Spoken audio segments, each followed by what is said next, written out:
بسم اللہ الرحمن الرحیم۔ السلام علیکم ورحمۃ اللہ وبرکاتہ۔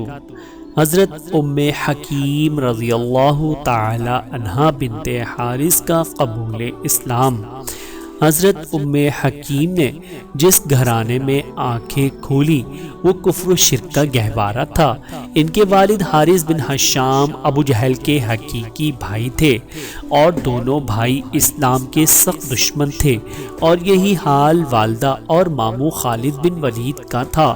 شادی بھی ہوئی تو اپنے چچا ابو جہل کے بیٹے اکرمہ سے، جس کی رگوں میں بھی ابو جہل کا خون دوڑتا تھا۔ ظاہر ہے کہ ایسے ماحول میں ان کا اسلام کے نور سعادت سے بہریاب ہونا محال تھا، لیکن فتح مکہ میں اسلام قبول کرنے میں انہوں نے بہت عجلت کی۔ ان کے شوہر اکرمہ جان بچا کر یمن بھاگ گئے تھے۔ ام حکیم نے ان کے لیے امن کی درخواست کی تو رحمت عالم صلی اللہ علیہ وآلہ وسلم کا دامن عفو و نہایت کشادہ تھا۔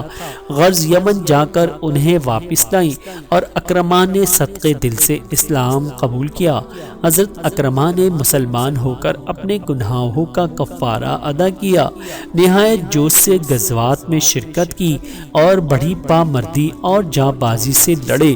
حضرت ابوبکر صدیق کے زمانے میں خلاف میں رومیوں سے جنگ چھڑی۔